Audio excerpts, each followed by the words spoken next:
She lay on cold concrete in the dark, listening to wind strike sheet metal somewhere above her in long, hollow pulses. The ceiling was invisible except where a faint gray seam of moonlight caught the edge of a water stain, its shape spreading across peeling paint like a map of a country she had never visited and would never leave. Her hands rested on her chest, palms down, and she could feel the ridges of old scars across the backs of her fingers without looking at them the way a blind person reads a page. 43 years of metal pipes, soldering torches, frozen valves, and crawl spaces too tight for most men had written an autobiography across her skin, and tonight, every chapter ached. Beside her, a man lay on his side with one arm folded beneath a coat that served as a pillow. His breathing was too even, too controlled.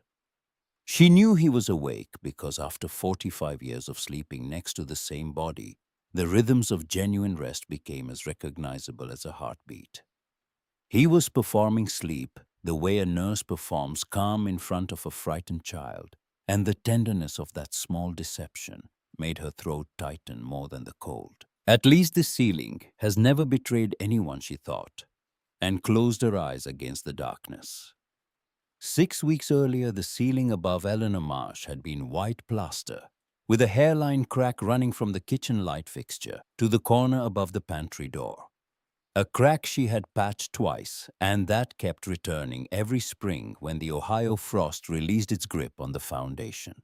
She had stopped minding it. A house that old was entitled to its habits. The kitchen smelled of coffee brewed through an aluminum filter that had turned the color of weak tea from decades of use. Morning light came through the window above the sink and fell across the wooden table in a single bright rectangle, catching the dust motes that rose whenever someone sat down. Eleanor stood at the counter, with her back to the room, pouring coffee into two ceramic mugs. One with a chipped handle she always kept for herself because the chip fit the curve of her thumb, in a way that felt deliberate, as though the mug had broken itself into the right shape just for her. Harold Marsh sat at the table in a flannel shirt buttoned one hole off, which Eleanor noticed and did not mention. He was reading the back of a cereal box because the newspaper had stopped being delivered 3 weeks ago, and neither of them had called to complain. He wore reading glasses low on his nose, and his hair, still thick but entirely white, now stood at angles that suggested he had slept on it wrong and had not yet encountered a mirror. At 70 years old, Harold had the kind of face that rearranged itself completely depending on whether he was listening or speaking. When he listened, his features settled into a stillness that made people trust him without understanding why.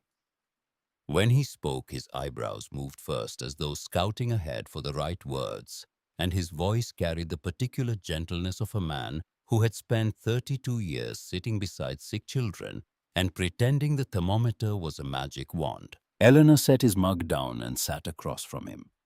The table between them was something she had built in 1994 from reclaimed oak, sanded and sealed over a long weekend while Harold kept the three children fed and entertained upstairs. The surface bore the usual archaeology of family life. A ring stain from a coffee mug that had sat too long. A shallow gouge near the edge from the time their oldest, Kevin, was 8 years old and had tried to hammer a nail into a block of wood using the kitchen table as a workbench. The hammer slipped. The table remembered. Eleanor drank her coffee and looked out the window at the backyard where the grass had gone yellow in patches, and the fence leaned slightly inward on the south side, a problem she had been meaning to fix for 2 months and kept forgetting.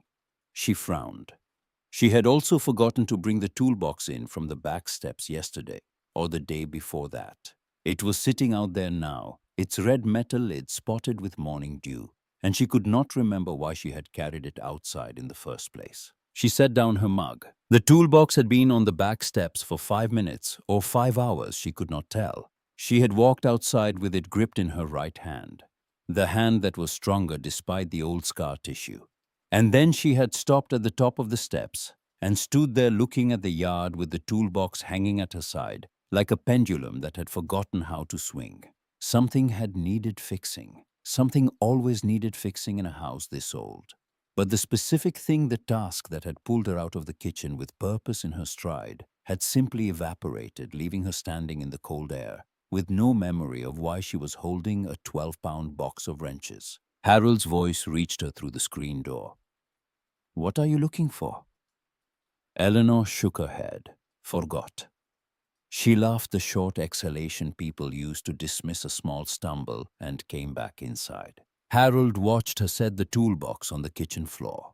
He did not say anything else about it, but later that evening, when she asked him what time Diane had called on Sunday, and he reminded her it was Thursday, he noticed the way her eyes moved, not confused exactly, but searching as though the answer was written on the wall behind him in very small print. He had seen that look before.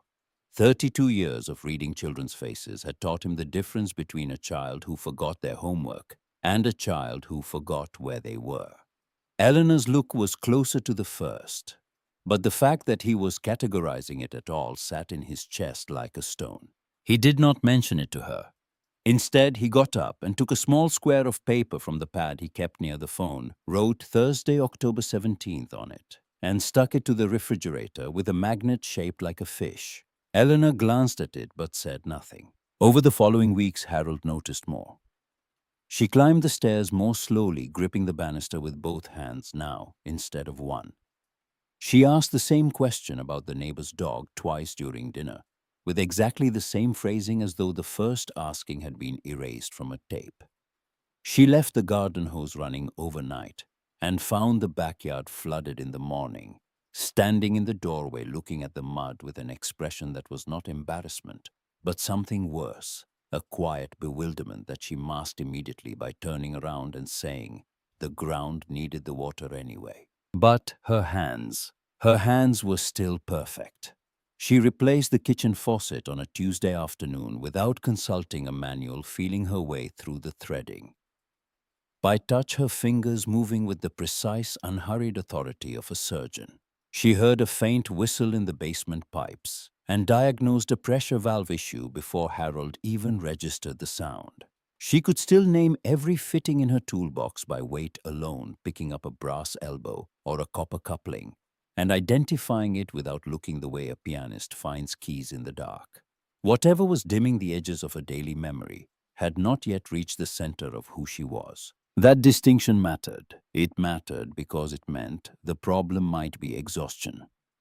Chronic pain, years of poor sleep accumulated like unpaid debt in a body that had worked harder than most bodies ever would. It mattered because the alternative was something neither of them was willing to name. And it mattered because when Eleanor called Kevin the following week, she described it in the flattest possible terms, the way you report weather, not disaster.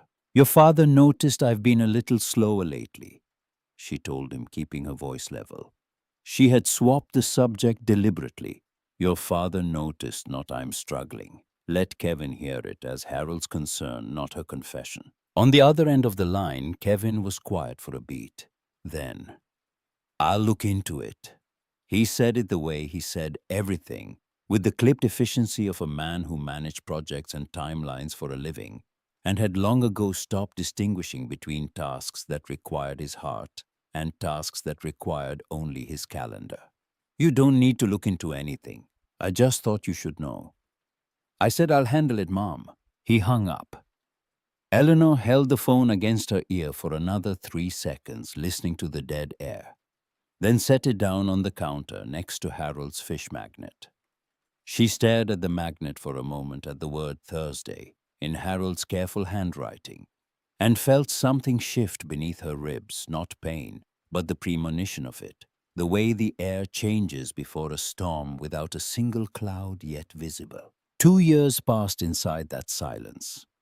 Kevin called less frequently, and when he did, the conversations were brief and administrative, as though Eleanor and Harold were tenants in a building he managed remotely. Diane called on Sundays, asked how they were listened, for exactly as long as politeness required, and hung up. Scott, the youngest, had drifted so far into his life on the West Coast that his communications had shrunk from calls to texts to occasional emoji reactions on photographs Harold posted of the garden. Eleanor kept working. She fixed the fence. She replaced the downspout. She recaulked the bathroom and rebuilt the front steps, when the third plank from the top finally rotted through. Her body protested every morning, her right shoulder burning like a coal when she raised her arm above her head, her knees grinding on the stairs. But the work itself remained clean and precise, and as long as her hands remembered what her mind occasionally forgot, she could look at herself in the bathroom mirror and see a woman who was still whole. Harold kept his notes, the refrigerator filled with small squares of paper, each one a date, a reminder, a name, a dosage. He had always been a man who wrote things down even when memory was not at stake. At the school where he worked, the other nurses teased him about his sticky notes, the ones he left on the medicine cabinet, on the attendance binder, on the inside of the first aid kit. But those notes had served a different purpose then. They were organizational. Now they were something else, a net stretched beneath a trapeze just in case. He never told Eleanor that the notes were for her. When she asked, he said they were for both of them. She knew he was lying. She also knew that the lie was made of love, and she let it stand the way she let the crack in the kitchen ceiling stand. Because some things you fix and some things you live beside. Then one Saturday in early March, when the last of the winter snow had melted into grey slush along the curb, and the crocuses had not yet pushed through the ground, a black SUV pulled up in front of the house on Alder Street and stopped with its engine running. Kevin got out first. He was wearing a wool overcoat that Eleanor did not recognize and shoes that were too polished for a visit home. Diane climbed out of the passenger side slower, her eyes already aimed at the ground. Scott was not there. Eleanor was in the kitchen. Harold was near the sink, a dish towel still in his hand, looking through the window at the SUV, the way you look at an ambulance parked outside a neighbor's house, with that instinctive contraction of dread that arrives before any facts do. The front door opened without a knock. Kevin walked in carrying a leather briefcase and an expression that Harold recognized immediately, the face of a man who had rehearsed what he was about to say and was determined to deliver it before anyone could interrupt. Diane followed 2 steps behind him, her coat still buttoned, her hands in her pockets, looking at nothing. "We found a solution," Kevin announced, setting the briefcase on the kitchen table with a soft thud that landed on the oak surface directly over the old hammer gouge. Eleanor put down her mug. "A solution to what? A better living arrangement, safer, with proper support services." Harold set the dish towel on the counter. He did not fold it. "We're not looking for another place." Kevin pressed on as though Harold had not spoken. "It's temporary. This house isn't sustainable anymore. Property taxes went up again. The roof will need replacement within 2 years. The heating system is 30 years old." "The heating system?" Eleanor repeated, and something in her voice made Diane look up for the first time. "I installed that heating system. I know exactly how old it is and exactly how many winters it has left." Kevin sighed and rubbed his forehead with 2 fingers, the gesture of a man being patient with people who did not understand their own situation. "Mom, we've talked about this." They never had. The word "we" hung in the kitchen like smoke. Eleanor looked at Diane, who was standing behind Kevin the way a person stands behind the shield. "You knew about this?" Diane nodded without raising her eyes. Her chin dipped once, a movement so small it could have been mistaken for a swallow. Harold had been watching Kevin's face throughout the conversation, reading it the way he had once read the faces of hundreds of children, and what he saw alarmed him far more than the words coming out of his son's mouth. Kevin was not worried. Kevin was not even particularly engaged. He was performing concern the way an actor performs grief in a daytime television show, hitting the marks without ever touching the emotion beneath them. His eyes were not scanning the kitchen, looking for problems to solve. They were scanning it the way a real estate appraiser scans a room, measuring square footage, noting fixtures, calculating. Harold set this observation aside for the moment. He watched Eleanor instead. She was standing with one hand flat on the counter, the other hanging at her side, and he could see the tension running up her forearm into her shoulder. The bad shoulder. The one that sat lower than the left from the winter accident in 1987. She was looking around the kitchen at the table she had built, the knife rack she had mounted, the scratch from the hammer, the window she had reframed 2 summers ago. She was looking at everything she had made and maintained for 4 decades, and for the first time in their marriage, Harold saw her face do something it had never done before. It asked for permission, not from Kevin, from him. He understood what she was asking. She was asking whether she should fight this right now in this kitchen, with her fists up and her voice loud, or whether she should go quietly because Harold, who read faces better than anyone she had ever known, was telling her something with his eyes that she did not want to hear. And the truth was, Harold was not sure. He was worried about her. Not the way Kevin was pretending to be worried, but genuinely deeply, in the way that wakes you at 3 in the morning and sends you downstairs to check that the stove is off, even though you watched her turn it off yourself. He had watched her forget the toolbox and the hose and the day of the week. And even though her hands were still perfect, even though she could still hear water, the way other people hear music, the edges were softening, and he did not know what that meant. So when Eleanor looked at him, asking with her eyes whether to fight or fold, Harold hesitated. It was only a fraction of a second, but she saw it. She agreed. Kevin did not take them to any care facility. Eleanor noticed this the moment the SUV turned left instead of right at the end of Alder Street, heading not toward the medical complex on the west side of town, but east toward the old industrial corridor, where the buildings grew smaller and the sidewalks cracked. She said nothing. Harold, sitting beside her in the back seat, watched the streets pass through the window with his hands folded in his lap and his face very still. The car stopped in front of a 4-story apartment building on the edge of town. The brick facade was streaked with rust stains running down from the window frames like dry tears. The entrance had a glass door with a crack running diagonally across it, repaired with clear packing tape. The hallway inside smelled of carpet cleaner and boiled vegetables, and the elevator made a sound when it moved that was less mechanical than organic, as though something alive and tired was pulling the cables. "Just a few weeks," Kevin said as he opened the trunk. He handed Harold one suitcase and carried the other himself to the second floor. Walking ahead of them without looking back, his polished shoes clicking on the linoleum with the brisk rhythm of a man who was already mentally elsewhere. The apartment was a single room with a kitchenette built into one wall and a bathroom behind a door that did not close all the way. The window faced a parking lot where the asphalt was cratered with potholes filled with brown water. The walls were the color of old teeth. A radiator under the window hissed intermittently, producing heat in thin, unreliable waves. Kevin set the suitcase down and placed a key on the small table near the door. "I'll take care of the rest." He straightened his coat. He did not look around the room. He did not look at his mother's face or his father's hands, or the window or the walls or any of the surfaces that would become the boundaries of their lives. He looked at his watch. The door closed behind him. The sound of his footsteps faded down the hallway, and then the elevator groaned, and then nothing. Eleanor stood in the center of the room. Her arms hung at her sides the way they hung when she finished a long job, and her muscles were too tired to know what to do next. The room was 12 feet by 14 feet. She had estimated that without measuring. 43 years of measuring rooms by eye. Harold sat on the edge of the bed.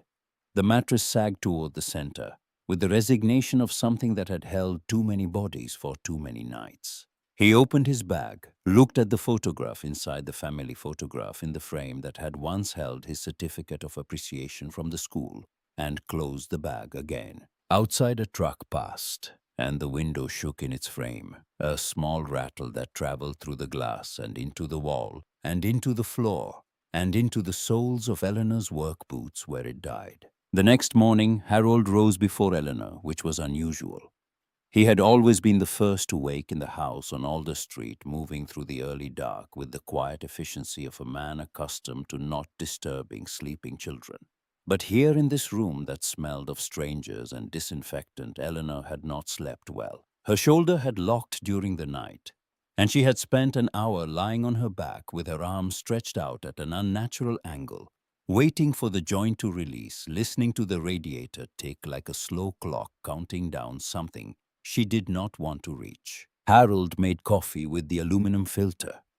When the smell reached Eleanor, she opened her eyes and sat up on the edge of the bed, moving carefully, testing each joint before trusting it with weight. He handed her the chipped mug. She took it to the window. In the parking lot below, a man in a reflective vest was directing a furniture truck backward into a loading bay. Two workers carried an old armchair through the ground floor entrance, struggling with the weight the fabric torn along one arm. Eleanor watched them and thought, this building is full of people whose lives are in between. She did not say this aloud. Instead, she turned from the window and opened the small toolbox she had brought with her, the portable one that fit inside the suitcase, the one containing only essentials.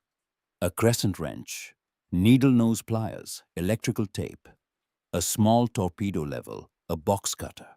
She picked up each tool, turned it in her hands, and named it quietly, not for Harold's benefit, but for her own. Crescent wrench 3/8, pliers needle nose 7-inch, level, tape, cutter. She was running diagnostics on herself the way she would check a system before trusting it with pressure. If she could name every tool by touch, if her hands still recognized the weight and shape and purpose of each one, then whatever Kevin thought was wrong with her had not yet reached the part that mattered. Harold watched this ritual from the kitchen corner. He understood what she was doing. He also understood that it was the first time in their marriage she had felt the need to do it. And that fact opened a door in his chest that he immediately closed and locked and stood in front of. Near noon, Kevin called. Harold answered on the first ring. "I'm in a meeting." No greeting, no transition. "But don't worry, everything's being handled. I need to go back to the house and pick up more of our things." On the other end, papers shuffled and a voice murmured something indistinct. "That's not going to work right now." What does "not going to work" mean? The house is in the middle of paperwork processing. The brokerage is doing an inventory. Harold straightened. The word brokerage moved through his body like voltage, snapping every synapse to attention. "What brokerage?" Kevin paused. The pause was too short to be called hesitation, but long enough for Harold to hear it shape the shape of a man choosing between several prepared lies and selecting the most efficient one. "Just let me handle it." Harold gripped the phone. His eyes found Eleanor across the room, where she was sitting on the edge of the bed, with the wrench still in her hand. "Kevin, what have you done?" "I did what needed to be done." The line went dead. Harold lowered the phone and stood motionless for several seconds. His hand still raised the phone, pressed against silence. Eleanor had heard his voice change. She had not heard Kevin's words, but she did not need to. Harold's face was telling her everything, and Harold's face never lied.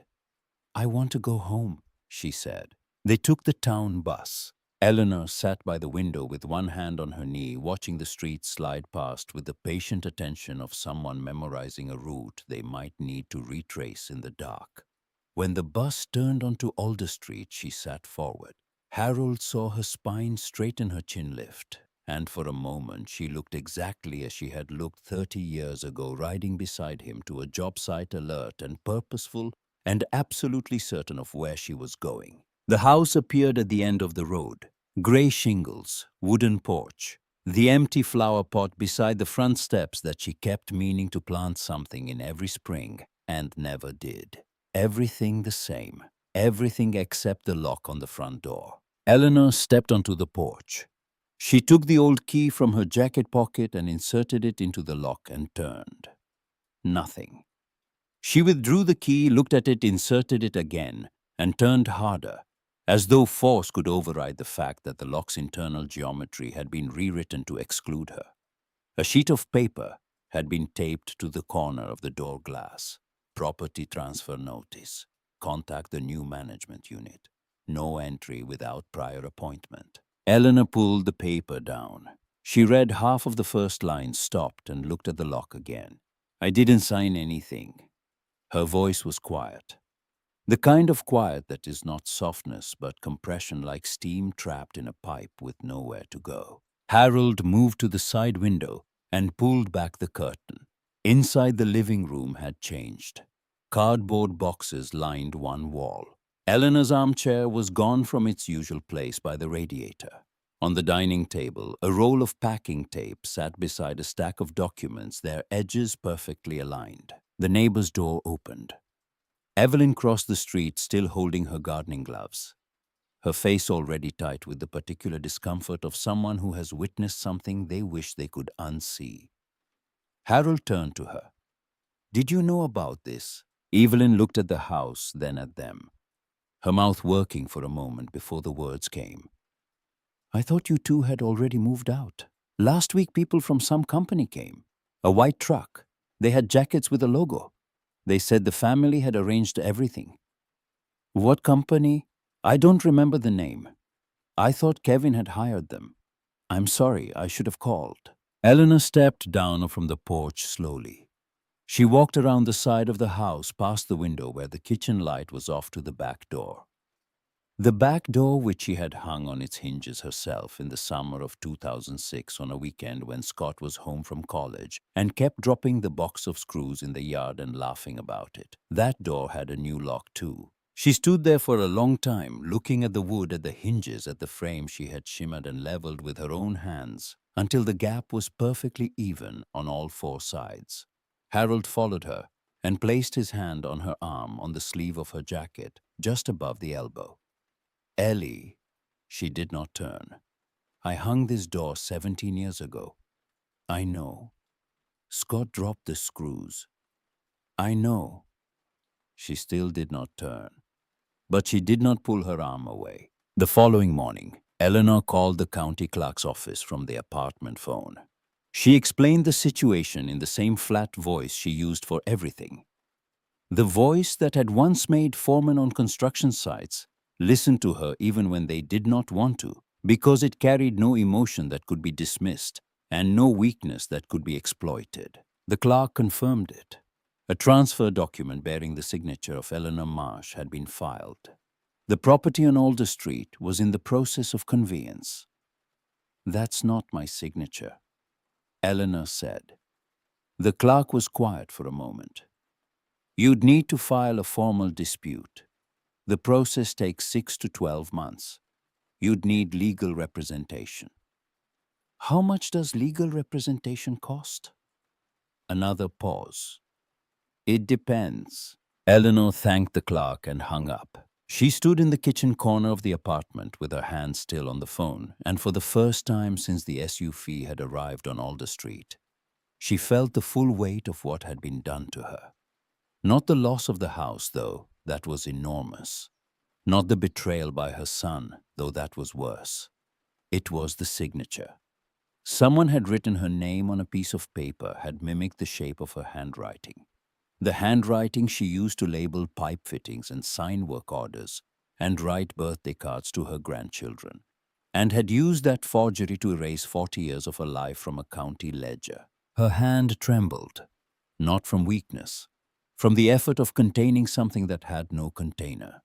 On the bus back from the county office, she sat beside Harold and looked out at the passing streets and said, without turning her head, "I'm going to get that house back. But first we need somewhere to stand." Harold heard the sentence divide itself into two halves. The first half a promise and the second half a plan. And he recognized in that division the same woman who had walked onto the construction site at Lincoln Elementary School in 1983 and told the foreman she would have the 4-inch pipe welded before lunch. She had. And then she had welded more after lunch. 3 days later, the apartment building manager delivered the news. A woman with dark red nail polish and the flat voice of someone who had repeated the same announcement too many times sat behind the reception desk and did not look up from her screen. "This facility is closing in 3 weeks. Budget cuts. The building doesn't meet safety standards for renewal. Residents are required to find alternative housing." Harold stood beside Eleanor, his hands at his sides. 3 weeks. "Your family brought you here, correct? Our son. Then you should contact your family. He isn't answering. The woman opened a drawer and pulled out a photocopied sheet folded into quarters. This is what I can offer. Shelters, community kitchens, senior assistance centers, churches, social services. Eleanor looked at the paper and did not take it. Harold accepted it, folded it once more, and put it in his bag. They walked to the bus stop in cold wind. The sky was the color of old concrete. Eleanor stopped in front of the thrift store on the corner and looked through the glass at a display of table lamps and chipped kitchen chairs, arranged with the hopeful indifference of objects that had outlived their original purposes. "How much do we have left?" she asked. Harold opened his wallet and counted without removing the bills. $142. Eleanor nodded. "Not enough for long." "I know." That afternoon, Harold went alone to the county administrative building. He told Eleanor to stay at the apartment because her knee was bothering her after the long walk. Which was true, but the deeper truth was that he needed to sit across from someone behind a desk without having to watch his wife be looked at. The way people look at the elderly, who have nowhere to go with that particular mixture of pity and relief that the looking person is not yet in the same position. The building smelled of paper dust and radiators running too hot. He stood at the front counter and waited while a young clerk with round glasses checked records on a computer screen. Her fingers moving across the keyboard with the absent speed of someone who had typed 10,000 searches before this one and would type 10,000 more. "I need to ask about emergency housing," Harold said. "Not a one-night shelter, somewhere actually livable, very cheap." The clerk typed, scanned, frowned. Something on the screen caught her attention. She leaned closer. "There's a city property that's been on the liquidation list for years. Nobody wants it." "What is it?" "An old fire station on the eastern edge of the county off Mason Ridge Road, decommissioned in the late 90s. Harold was silent. "The transfer fee is symbolic." The young woman continued, glancing up at him. "The city just wants to get rid of the maintenance liability." "Does it have a roof?" She blinked the way people blink when a question catches them in a place between professional and human. "According to the file, yes, the steel frame is still intact, but I've never been out there personally." "How much?" She looked at the bottom of the screen. Then she looked up at Harold with an expression he would remember for the rest of his life because it contained exactly two things: the information she was about to deliver and the recognition that the man standing in front of her was about to make a decision that would be either the bravest or the most desperate act of his life, and that there might not be a difference between the two. $7, she said. "Minimum transfer fee." Harold wrote the address on the back of a discarded form. He folded the paper carefully, placed it in his bag next to the shelter list he would never use, and walked out into the cold. When he returned to the apartment, Eleanor was sitting at the table with her morning coffee gone completely cold in front of her. She had not moved since he left. She had been sitting there, he realized, with her hands wrapped around the mug, waiting the way she waited when a pipe system was pressurizing and she needed to listen for the first sign of a leak. She looked up the moment the door opened. Harold took off his coat, sat down across from her, took the piece of paper from his bag and placed it in the center of the table directly on the surface between them, the way you place a card face up when you have nothing left to bluff with. "An old fire station, abandoned for a long time, out on Mason Ridge." Eleanor looked at the address. "How much at $7? She looked up. $7. Minimum transfer fee. Eleanor leaned back. The kitchen was so small that her knees nearly touched the lower cabinet. She looked at the paper, then at Harold, then at the paper again. He knew the look. He had lived with it for 45 years, long enough to know when she was calculating with her eyes instead of with words. She was not imagining a shelter or a desperate last option. She was seeing steel beams, concrete flooring, junction points for drainage systems, load-bearing walls and roof pitch, and the distance from a utility pole to a meter box. She was reading a building she had never seen, constructing it in her mind from a single address and a $7 price tag. "Let's go see it," she said. They borrowed Pastor Whitfield's car the next morning. The pastor was a tall, narrow man who drove with both hands on the wheel at 10 and 2 and did not ask questions. Since helping them move into the apartment, he had learned the discipline of useful silence, the art of offering a ride without offering an opinion, because some people do not need to be told that their situation is difficult. They need a car. Mason Ridge Road ran past fields of dead grass and a few rusting equipment sheds, where old combines and disc harrows sat beneath tarps that had blown half off in winter storms. After 12 miles, the asphalt narrowed, and the road surface became a patchwork of repairs, each one a different shade of black, like a quilt made by someone who kept running out of matching fabric. The fire station appeared at the end of an open lot, set slightly back from the road with a row of bare-branched oaks behind it. It was smaller than Eleanor had expected, but it was built like a fist. Red brick 2 stories 3 wide garage doors across the front, their silver paint peeling in long vertical strips that curled away from the metal like old skin. On the roof, a low hose tower.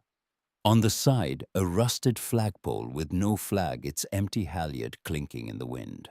The station number on the front facade had faded to a ghost just barely visible, like a name on a headstone that Rain had been working on for decades. Eleanor got out of the car and stood still. She did not move toward the building. She did not speak.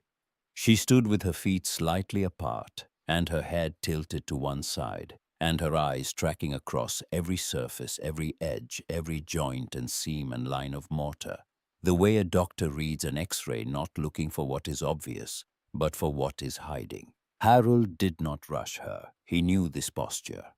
Years ago, she had stood exactly this way in front of a cracked kitchen wall in their first apartment, the one before Alder Street, the one where the landlord had said the wall was cosmetic, and Eleanor had said the wall was structural, and Eleanor had been right. "The bricks are still good," she said. Pastor Whitfield tried the handle on the side door. It was unlocked. The door swung inward on hinges that screamed once a long rusty protest that echoed through the empty building and died somewhere in the back. The smell came first: dust, old engine oil, damp wood, and beneath those the faint chemical ghost of extinguisher foam, the memory of a building that had once existed for the single purpose of rushing toward danger. The first room had been the duty station. A long counter, filing cabinets with broken drawers, and a shiftboard on the wall that still carried marker traces from 1998, the last year anyone had written a name or a time or a task on its surface. Eleanor kept moving. Through the hallway to the old kitchen where an industrial sink sat beneath 2 windows caked with dust so thick it functioned as a curtain. Stainless steel counters dull to the color of old pewter.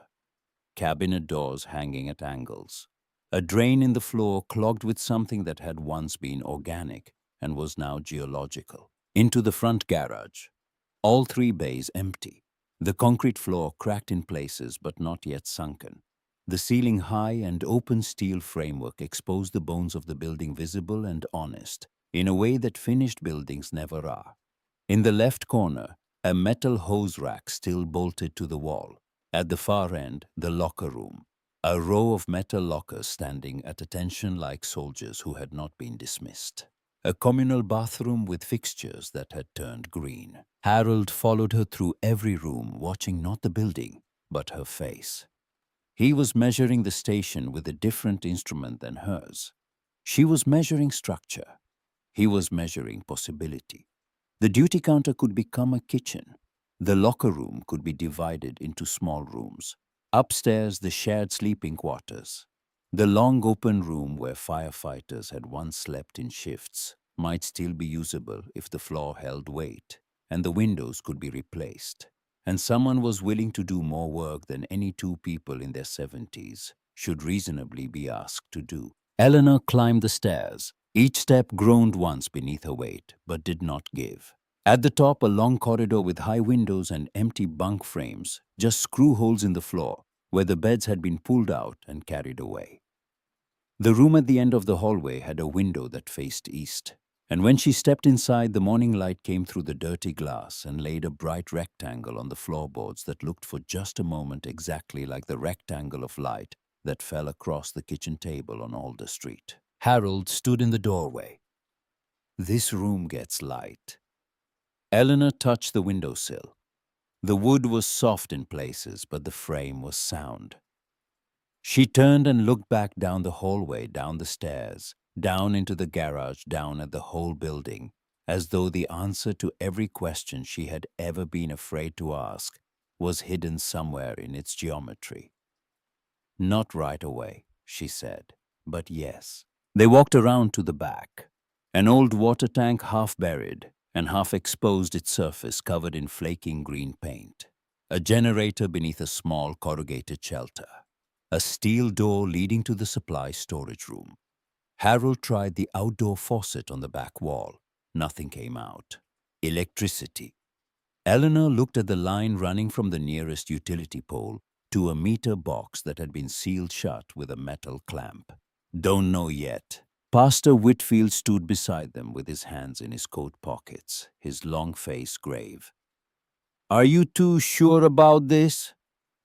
Harold opened his wallet. He counted the bills without removing them, then pulled out 7 singles and laid them flat on his palm where they sat like something much heavier than paper. We have 135 left after this. Eleanor looked at the money. Then she looked at the fire station, its brick face, its steel bones, its empty garage mouths open to the wind like a building trying to say something it had forgotten the words for. If we buy this place, she said, we'll be sleeping on the floor for at least a few days. At least it'll be our own floor. Nobody throws us out after opening the door. She looked at him. Wind moved through the empty yard, lifting dry dust in low spirals around their feet. Can you live here? He asked. She held his gaze. I can live anywhere no one takes the key after I close my eyes. Pastor Whitfield took the 7 bills. I'll submit it at the county office on the way back. Eleanor turned to him. Pastor? He waited. If they ask whether I'm sure. She paused, her eyes still on the front of the fire station, on the brick and steel and peeling paint and the ghost of a station number that had faded but not disappeared. Tell them my husband is. They moved out of the apartment before dark that same afternoon. There was not much to carry. 2 suitcases, a bag of groceries, thin blankets, medicine, the aluminum coffee filter, the family photograph Harold still kept in his bag. Pastor Whitfield drove them out to Mason Ridge in his pickup, the bed of the truck holding everything they owned, which was not enough to fill it. The truck stopped in front of the garage, just as the last sunlight of the day was lifting off the roof, turning the old brick the color of embers. Eleanor carried the first suitcase inside. She chose the old duty room because it was near the door near the kitchen, and more sheltered from the draft that came howling through the garage bays when the wind shifted. She pushed a broken table against the wall and used it as a surface for their things. Harold spread a blanket over the tabletop to cover the stains, then arranged the medicine bottles, the wallet, and the photograph on it, with the careful precision of a man setting a table for dinner, as though the arrangement itself could persuade a hostile place to yield. By the time full dark arrived, they had made a sleeping corner on the concrete floor, with folded coats for padding, and a double blanket on top. Harold tore the lining from the old suitcase and tied it across the window in the duty room to block the view from outside, though there was no one outside to look in. Nothing but the empty lot and the bare trees and the road that led back to a town that had not noticed they were gone. Eleanor lay down on the concrete. She placed both hands behind her head and looked up at the ceiling at the water stain, spreading across the peeling paint at the faint gray seam where the moonlight caught its edge. Tomorrow I'll look at the garage, she said. I'll clean the kitchen, Harold answered. Outside, wind struck the garage doors in short bursts, dry and hollow and repetitive, like a stranger knocking on a door that no one was going to answer. Eleanor listened. She listened to the building the way she had spent her entire life listening to the systems she was hired to repair, searching for the frequency that meant a joint was holding a valve, was seated, a run of pipe was sound. But tonight, there was no familiar frequency, no furnace hum, no creak of wooden floors when Harold got up for water in the middle of the night. Only metal and concrete and wind, the vocabulary of a building that had not been spoken to in 25 years. She thought, my son changed the locks on my house. My son wrote my name on a paper I never touched. My son drove me to a room I did not choose and left without looking back. One tear slid from the corner of her eye across her temple and into her hair. She did not wipe it away. Harold lay beside her, his eyes open, facing the ceiling. He did not turn toward her. He did not say her name. He reached across the darkness between them and placed his hand on top of hers, on the scarred, calloused, precise hand that had built and fixed and held together more things than either of them could count, and he held it there without speaking. Because some silences are not empty. Some silences are the only room large enough to hold what needs to be held. She did not pull her hand away. After a long time, after the wind had settled, and the garage doors had stopped shaking, and the only sound left was the slow tick of the building cooling in the night air. Harold looked at the bare wall beside the table where the medicine and the photograph and the wallet sat in their careful arrangement. He thought about the pad of paper in his bag. He thought about the fish magnet on the refrigerator on Alder Street, where a note that said, Thursday, October 17th, was stuck to a door that no longer belonged to them. Tomorrow he decided he would stick the first note on this wall. He did not yet know what he would write on it, but a blank wall needs at least one piece of paper before it can start becoming home. He closed his eyes. Eleanor's hand was still beneath his warm despite the cold. Somewhere in the old fire station, a pipe in the wall made a single sound, a faint metallic click like a lock opening. Eleanor heard it. And for the first time since the SUV had pulled up on Alder Street, something in her chest loosened just slightly, just enough to let her breathe without her ribs aching. She knew that sound. She had listened for it her entire working life. It was the sound a system makes when pressure finds its path. The first light found Eleanor already standing in the front garage, her breath visible in the cold air. Her hands wrapped around the chain of the leftmost roll-up door.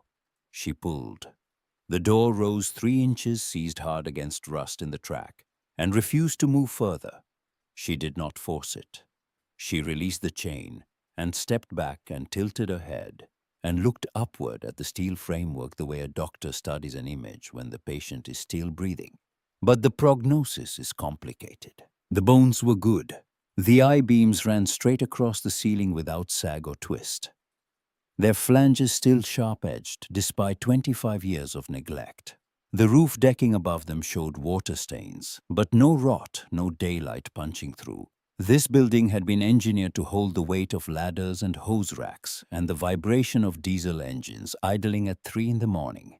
And that engineering had outlasted its purpose the way a strong skeleton outlasts the body built around it. She walked the perimeter of all 3 bays, running her fingers along the walls at shoulder height, feeling for cracks in the mortar, soft spots in the brick, any place where water had found a seam and worked its way inward. The brick was cold and dry. At the back of the 3rd bay near the floor, she found a horizontal crack running about 4 feet, its edges darkened with old moisture. She knelt down, pressed her thumb into the mortar, and felt it crumble slightly. Repointing needed. Not urgent, but not forgettable. She made a mental note and moved on because the supply room at the back of the building was calling to her the way an unopened toolbox calls to a mechanic who has been working barehanded. The steel door opened with one hard yank. Inside, the darkness was total until her eyes adjusted and the shapes began to separate themselves from shadow. Broken metal shelving along the left wall. A cardboard box on its side spilling rusted nails across the floor. Several cut lengths of copper pipe, their ends green with oxidation. A hand truck lying on its side like a fallen soldier. And on the back shelf, half hidden beneath a canvas tarp stiff with age, a box of mixed fasteners, bolts, lag screws, and a handful of stainless steel hose clamps that were worth more to her at this moment than anything in any bank account she no longer had. Harold appeared in the doorway behind her, holding the broom he had found leaning against the duty counter. "Is there water?" "Not yet." He walked around to the backyard while she continued cataloging the supply room's contents with the focused intensity of a woman taking inventory of her own survival. Near the eastern fence, behind a patch of wild grass that had grown waist-high, Harold found a hand faucet attached to a pipe rising from the ground. The pipe was nearly invisible beneath the brush, and the valve handle was seized with corrosion. He called Eleanor. She came out, gripped the valve with both hands, and torqued it. Nothing. She adjusted her stance, planted her boots wider, and tried again, putting her legs into it this time, and the valve broke free with a dry crack that sounded like a small bone snapping. Water burst out, brown and thick with rust, spattering across the dead grass. And then, gradually over 30 seconds, the color faded from brown to amber to pale yellow to something approaching clear. Eleanor caught some in her cupped palm, held it up, smelled it, examined the color against the morning sky. "Not safe to drink yet, but enough for cleaning." Harold nodded. "That's enough for the morning." They worked in parallel until nearly noon, each in their own zone of the building, communicating through the sounds of labor rather than words. Eleanor dragged the metal table from the supply room into the old kitchen, positioned it where the original prep counter had been, and turned her attention to the industrial sink. The drain was clogged solid with 2 decades of mineral deposits and organic debris compressed into something resembling it. She found a length of steel wire in the garage, bent it into a hook, and worked it into the drain from above, breaking the blockage apart in chunks that she pulled out and dropped into a bucket with the patient persistence of a dentist extracting a tooth that did not want to leave. Harold filled a bucket at the outdoor faucet and carried it inside, where he began wiping down the kitchen surfaces with a rag torn from an old undershirt, scrubbing each pressed wood cabinet door as though decades of grime were a tenant that could be evicted through sheer determination. By mid-morning, the kitchen had begun to shift from abandoned to inhabited. The sink drained. The countertop, though scarred and stained, was clean enough to set food on. The cabinet doors hung straighter after Harold tightened their hinges with a screwdriver from Eleanor's toolbox. And on the wall beside the doorway, Harold had stuck a small square of paper with a piece of electrical tape. It read, "Morning meds 7 o'clock, evening meds 9 o'clock." Eleanor saw it when she came in from the garage to wash her hands. She stood in front of it for a moment, reading the 2 lines, and felt something move through her that was neither anger nor gratitude, but something more complicated, a feeling that lived in the space between being cared for and being monitored. "Who's that for?" she asked without turning around. Harold was kneeling beside the lower cabinet, tightening a hinge. "Both of us." She knew that was not true. She also knew that if she said so, they would have to talk about the toolbox on the back steps, about the garden hose left running overnight, about the question she had asked twice at dinner without remembering the first time. And she was not ready for that conversation. Not here, not yet. Not in a building where they had slept on concrete and were drinking water they could not yet trust. She turned away from the note and went back to the garage. That night, when they lay down on the low bed frame, Eleanor had begun assembling from bricks and salvage boards. She turned her back to Harold for the first time since they had left Alder Street. He lay behind her in the dark, looking at the curve of her shoulder, and understood that the note had cost him something he could not yet calculate. The next morning, a pickup truck rattled into the yard and stopped in front of the garage with its engine ticking. Red Perkins climbed out slowly, his faded baseball cap pulled low, his boots finding the gravel with the careful deliberation of a man who had learned to distrust his knees. He was 68 years old, built like a fence post, and his face had the permanent squint of someone who had spent 5 decades looking at things in bright light and deciding whether they were worth buying. He stood in the garage doorway and looked around the space, the way he looked at his own warehouse, assessing not just what was there, but what was missing, and what it would cost to fill the gap. Eleanor leaned against the hand truck she had righted and cleaned her arms crossed, waiting for whatever he was going to say. Heard it from Pastor Whitfield. Sounds like a hell of a story. We're living in the hell part of it. Red's eyes moved from the floor to the ceiling, to the duty counter, to the table Harold had cleaned. His expression was not pity. It was measurement, the look of a man doing arithmetic he had not been asked to do.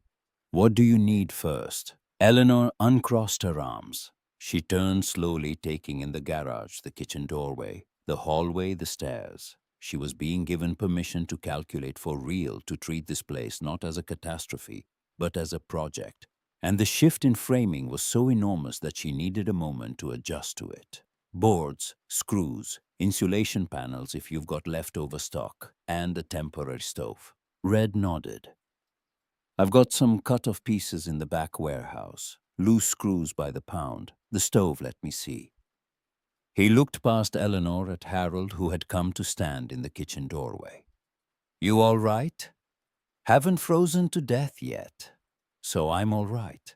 Red made a sound in his throat that was not quite a laugh turned, and walked back to his truck. As he opened the driver's door, he paused with one hand on the frame and spoke without looking back, quietly, as though addressing the truck rather than any person. My wife used to say the same thing. Long as it's our own floor, it's enough. He was a veteran, Red, and his wife had died 5 years ago. And his daughter lived in a state he could not spell without looking it up. And the reason he was standing in the gravel yard of an abandoned fire station, offering free lumber to a woman he had sold pipe fittings to for 3 decades, was not charity. It was recognition. He saw in Eleanor and Harold a version of himself that had not happened yet, but could at any moment without warning, because that was how life worked for people who had spent their bodies earning their shelter. He got in the truck and drove away. He returned in the late afternoon. The truck bed was loaded with the kind of inventory that accumulates in the back corners of hardware stores. Over decades, the pieces too small to sell, but too useful to throw away. Odd-length boards, some pine, some plywood, their edges rough-cut. 2 rolls of old electrical wire. A box of mixed screws that rattled like a percussion instrument. A portable gas stove with a cracked handle and a small propane tank still half full. Eleanor looked at the pile, then at Red. I don't have money to pay for this right now. Nobody said I was selling. Red lifted the first board down from the bed. This stuff's been collecting dust for years. That stove isn't junk. Well, now it's my junk. Eleanor did not argue further. She took the propane tank with both hands, feeling its weight, feeling the liquid shift inside it, and carried it into the kitchen with the reverence of someone carrying a lamp into a dark room. That night, they had soup heated on the gas stove water to wash their faces, and a corner with a temporary partition Eleanor had built from 3 metal locker doors removed from the old changing room. The partition did not reach the ceiling, and it did not block all the draft from the garage. But it marked a boundary, and boundaries, even imperfect ones, are how a space begins to become a place. Eleanor was tightening the last bolt on the partition when the knock came. Not loud, not desperate. A single knock followed by silence, as though the person on the other side was already regretting the sound. Harold opened the front door. The woman standing outside was young, mid-20s, wearing a thin coat that was not adequate for the temperature, and shoes that had been walked in for a long time. Her hair was pulled back in a hasty knot at the nape of her neck. A backpack hung crooked on one shoulder. Her other hand rested beneath her belly, supporting its weight from below, in the unconscious gesture of a woman whose body had been carrying something heavier than it was designed for. Along the left side of her jaw, an old bruise had faded to yellow, the color of something that had happened long enough ago to be healing, but recently enough to still be readable. Sorry, I saw the light. Her voice was steady but thin, like a wire pulled taut. My car died on the road. I walked here. I just need to borrow a phone. Come inside, Harold said. I don't want to be a bother. It's colder out there than it is in here. The young woman hesitated. Her eyes moved past Harold into the room, scanning the space, quickly cataloging exits and obstacles and distances, the rapid assessment of someone who had learned to map escape routes before sitting down. Then she stepped through the door. Harold pulled out a chair. Eleanor ladled soup into a bowl and set it on the table before anyone asked for a name. June. How far along? Harold asked, his voice carrying the particular gentleness he had once used with children who came to the nurse's office not because they were sick, but because they needed to be somewhere safe for 20 minutes. Almost 6 months. She picked up the spoon but did not eat. She looked at the soup, at the steam rising from it, at her own reflection in the liquid. There's nobody I want to go back to. Eleanor pulled out the chair across from June and sat down. Harold brought another chair from the corner and positioned it at the end of the table, but did not sit in it. He stood behind it with his hands resting on the back, watching June, the way he had watched hundreds of children over 32 years, reading the bruise on her jaw, reading the way she flinched at the sound of a car engine on the road outside, reading everything she was not saying in the spaces between the things she was. He did not ask. He did not need to. He had seen this alphabet written on too many young faces to need it spelled out. We have space upstairs, he said. If you need to stay tonight, I don't have any money. Nobody here charges for a meal they haven't finished cooking yet. June lowered her head and began to eat. The next morning, Eleanor built a bed frame for June from the boards Red had delivered, and 2 support bars removed from the locker room. She made it lower than her own, close to the ground, so a woman 6 months pregnant would not have to lift herself up each night or lower herself down each morning. She worked in the room at the end of the upstairs hallway, the room with the east-facing window, the room that got the most light. June stood in the doorway watching the work with both hands wrapped around a cup of warm water Harold had heated on the gas stove. She watched Eleanor measure without a tape, marking lengths by eye and cutting with a handsaw whose teeth were dull, but whose operator compensated with angle and pressure and patience. How long have you done this kind of work? Eleanor did not look up from the board she was cutting. Long enough to know what holds weight. Harold hung a piece of cloth across the doorway where the door was missing, placed a chair beside the window, and brought up a cup, a water jug, and a box of crackers. When June saw the room assembled, she stood in the curtained doorway for a long moment, her hand on the fabric, her eyes moving from the bed to the chair to the window, where sunlight was falling in a bright parallelogram across the floor. You don't have to do this for me. Harold straightened the blanket on the mattress. You're carrying 2 people. That makes it twice as necessary. Eleanor knelt beside the bed frame, driving a final screw into the joint where the rail met the leg. If you stay here, the room has to be decent. That's not generosity. That's construction code. June stayed 1 more day, then another. On the 4th day, she began appearing in the kitchen before Harold finished making coffee, helping with the cleaning, folding towels, scrubbing the countertop, as though the repetitive motion of her hands could silence whatever played on a loop inside her head when she was still. Frank Bell arrived on a Sunday morning, but not the way the others had come. His old sedan was parked at an angle in front of the garage when Eleanor came out to check the generator.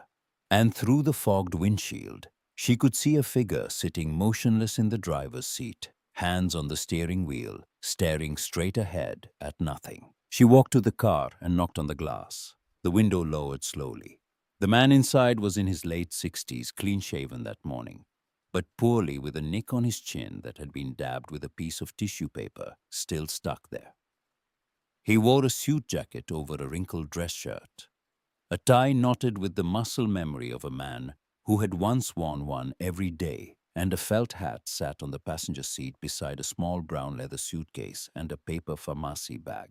You slept in here all night. Frank Bell looked at her with red-rimmed eyes that held the particular exhaustion of someone who had been tired for so long that tiredness had become his native state. I didn't know if I should come in.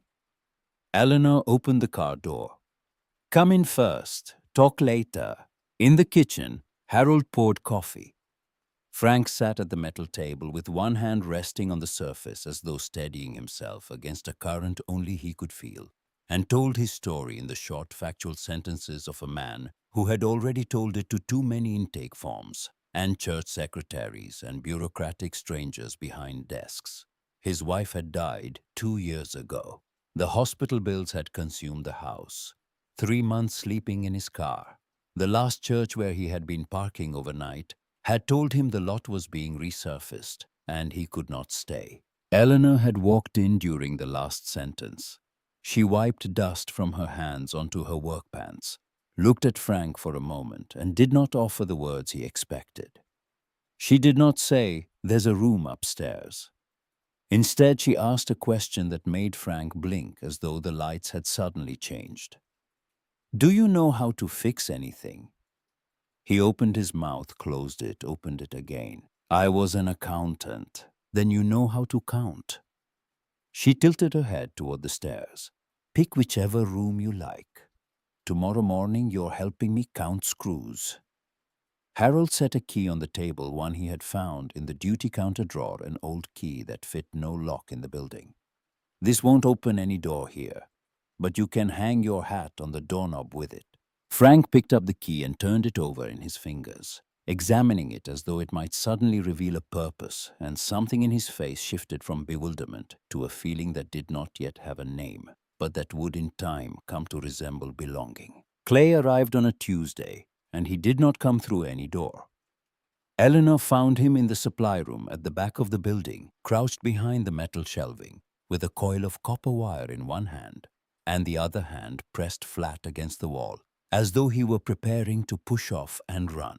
He was 18, thin enough that his collarbone was visible through his t-shirt, and his face, when he turned it toward the flashlight Eleanor was holding, had the alert feral expression of an animal caught between fight and flight. "Put it down."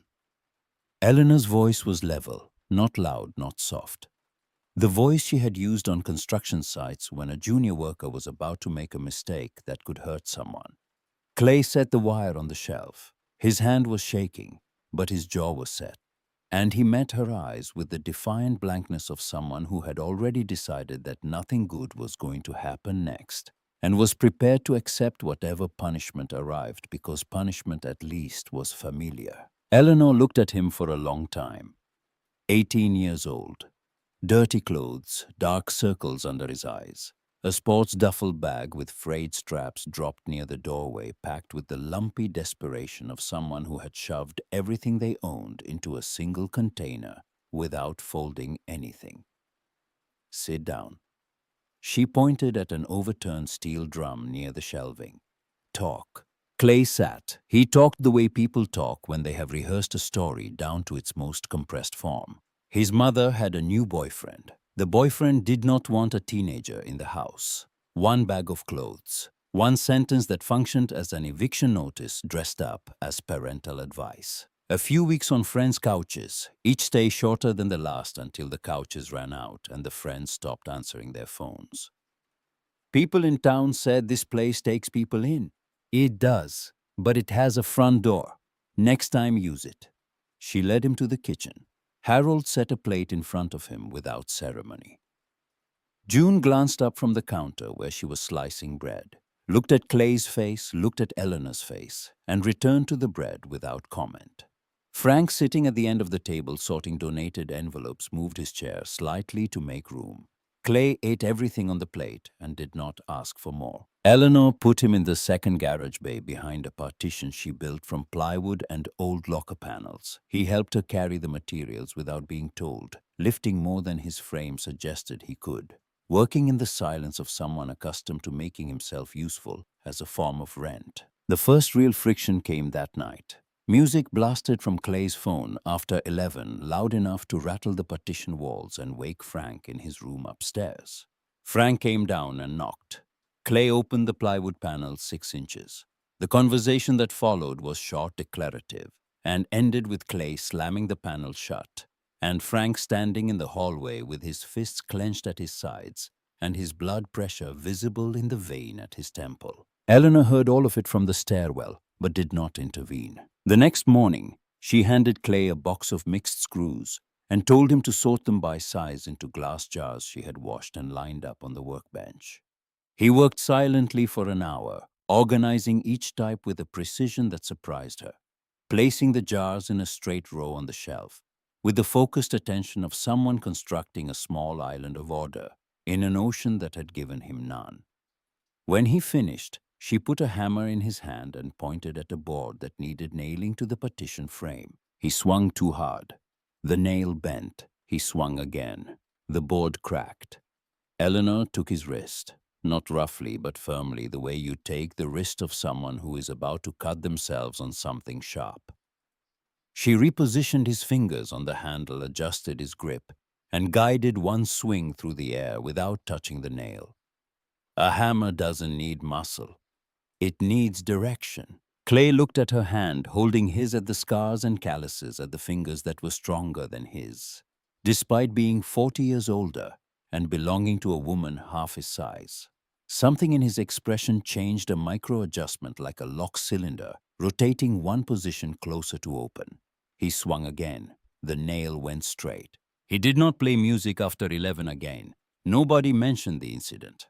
The silence around it was not avoidance.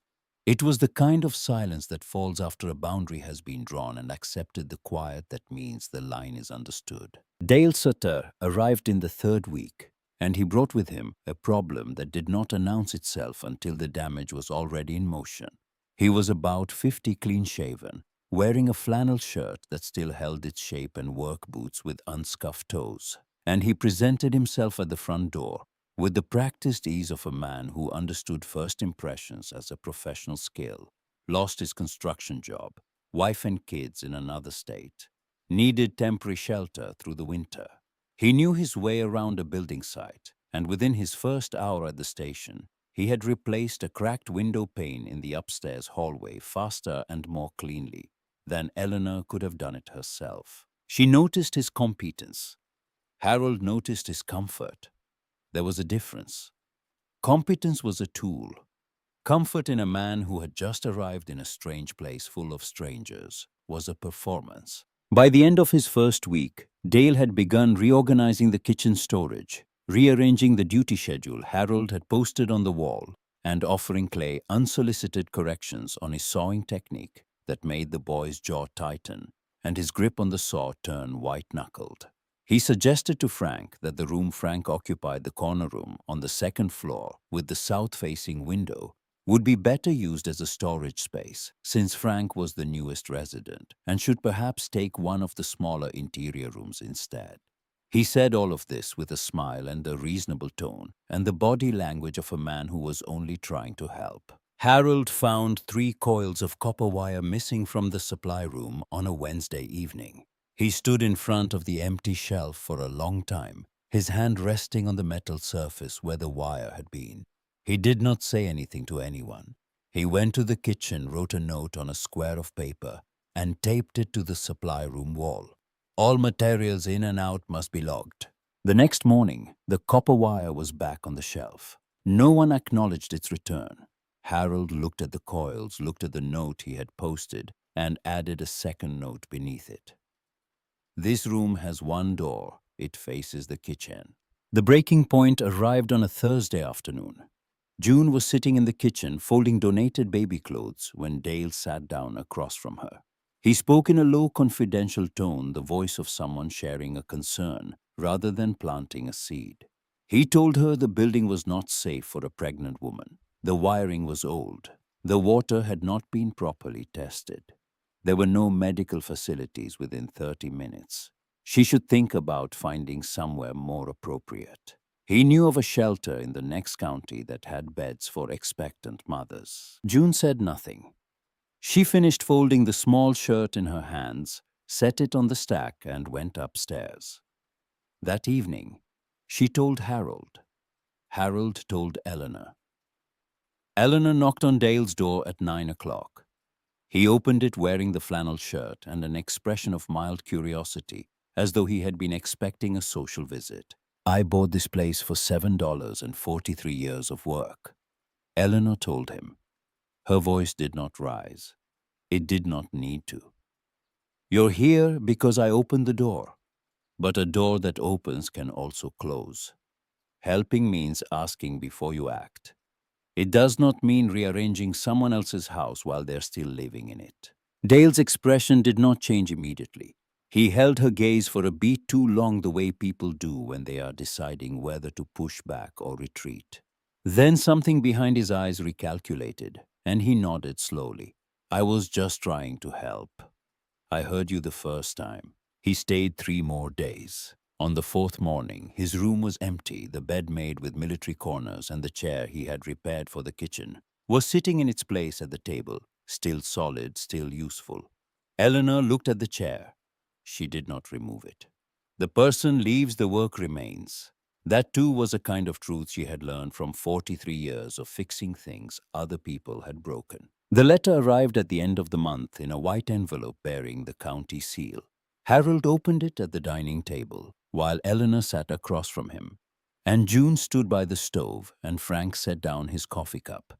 And Clay looked up from the far end of the table where he had been reading a GED prep book that Harold had found at the thrift store. Notice of building inspection. Evaluation of residential use purpose. Inspection of structural safety, electrical systems, water supply, fire protection and habitation standards. 30 days for on-site assessment. June's hand moved to her belly. What if they don't let us stay? Eleanor held out her hand. Harold gave her the letter. She read it again, beginning to end, folded the paper once along its center crease, and placed it flat on the table in front of her. Then we make sure they have no reason left to put anyone out. She began the next morning with a full circuit of the building, the county letter in her coat pocket. Seeing the station now not as a home being built, but as a structure about to be judged. Owen Falk, the retired electrician who had driven out from town after hearing about the station from Pastor Whitfield, followed her upstairs to inspect the outlets and the breaker box, shaking his head at the original wiring, but nodding at the new runs he and Eleanor had installed. Merle Hogan, a plumber. Eleanor had worked alongside on commercial jobs 20 years ago. A man who communicated primarily through profanity and pipe fittings lay on his back under the kitchen sink, replacing corroded sections with the grim focus of a surgeon operating in a field hospital.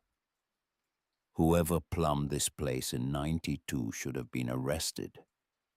Merle muttered, his voice echoing inside the cabinet. But the main stack is copper and it's holding. I can save most of it if you get me 4 90-degree elbows and a coupling. Red Perkins arrived with a roll of metal railing, 2 cans of usable paint, and a pile of window glass cut to wrong sizes that no other customer had wanted. Harold made a list on the old duty board. Each task was crossed off when completed. Clay installed draft stoppers under every door. Frank sat at the dining table sorting bolts and fasteners into glass jars with the systematic efficiency of a man whose brain had been trained to organize numbers and was now applying that training to hardware. June painted the upstairs hallway a pale cream color.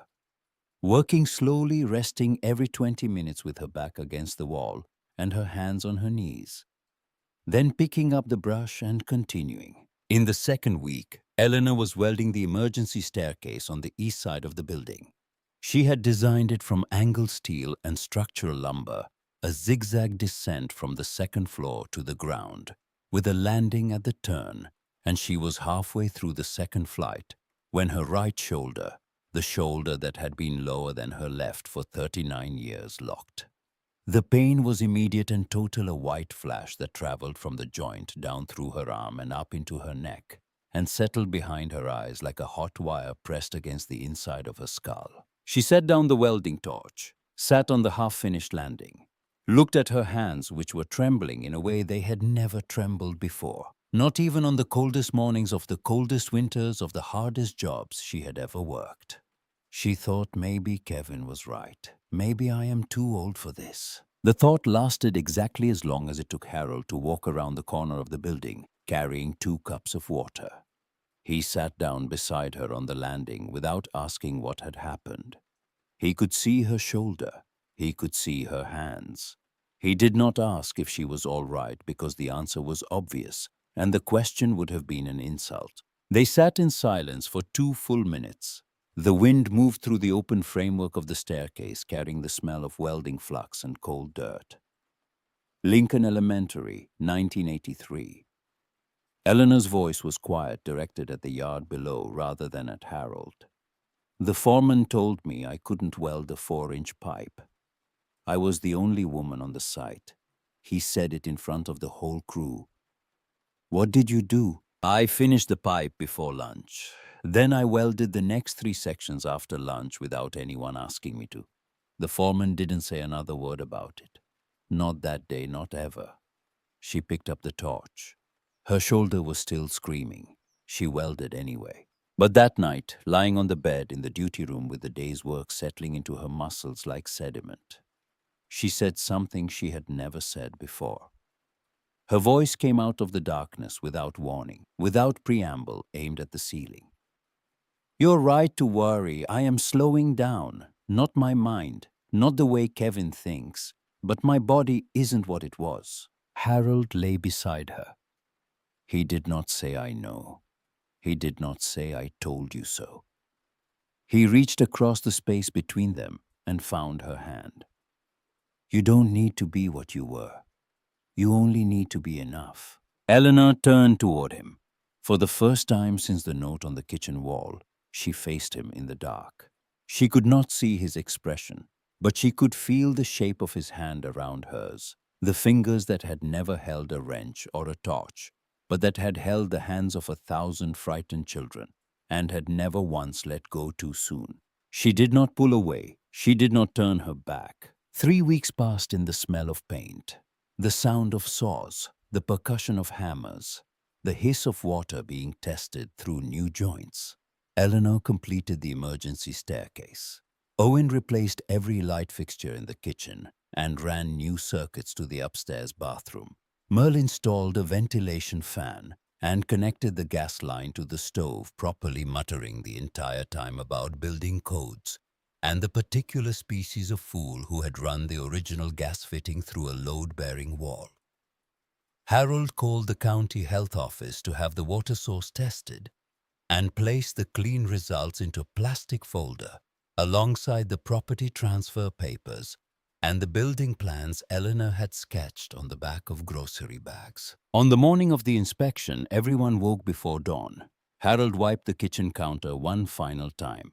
Frank adjusted his collar. Clay swept the front yard with a push broom he had found in the supply room, working in long, precise strokes, as though the tidiness of the gravel could influence a government official's opinion about load-bearing walls.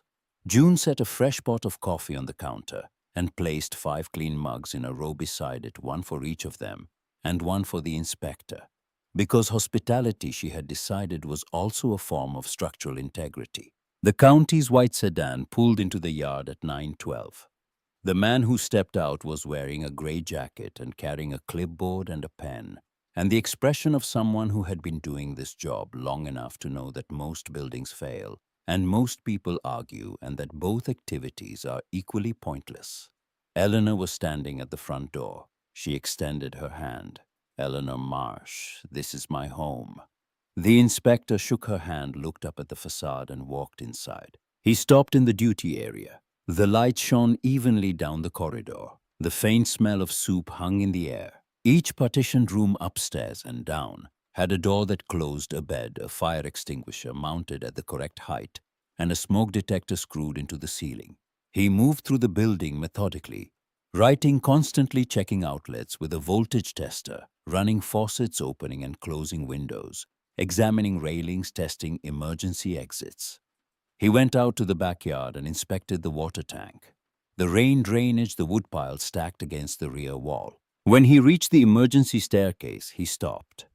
He stepped onto the first tread and bounced, stepped to the second and bounced again. He bent down and examined the welds, running his thumb along the bead the way Eleanor ran her thumb along pipe joints, reading the metal by touch. Who built this? I did. Have you worked with steel structures before? I work with whatever needs to stay standing. The inspector wrote another line on his clipboard. He went through every remaining area of the building, spending 40 minutes total, and then returned to the kitchen. He turned several pages, removed his glasses, and set them on the counter beside the row of coffee mugs. 3 items need correction. An illuminated exit sign at the end of the upstairs hallway, 1 handrail on the outside of the front steps, and an additional carbon monoxide detector near the gas stove. Eleanor nodded. Done this week. The inspector capped his pen.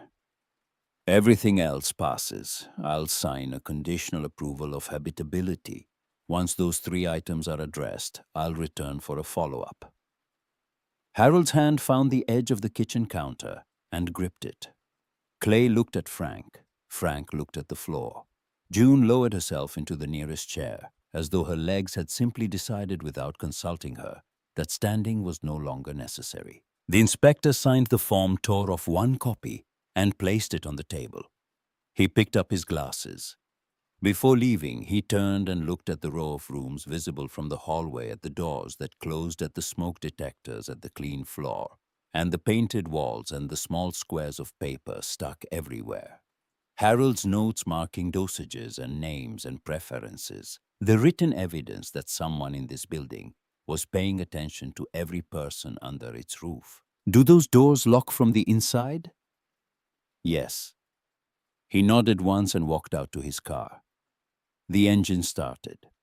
The white sedan pulled away down Mason Ridge Road and disappeared around the curve, leaving behind a silence that was not empty but full. The silence of a building that had just been told it was allowed to keep being a home. 3 days later, Red brought the illuminated exit sign. Owen installed it. Merle mounted the carbon monoxide detector. Eleanor welded a handrail to the front steps, her shoulder burning with every pass of the torch, her hand steady despite the pain. The follow-up inspection lasted 10 minutes.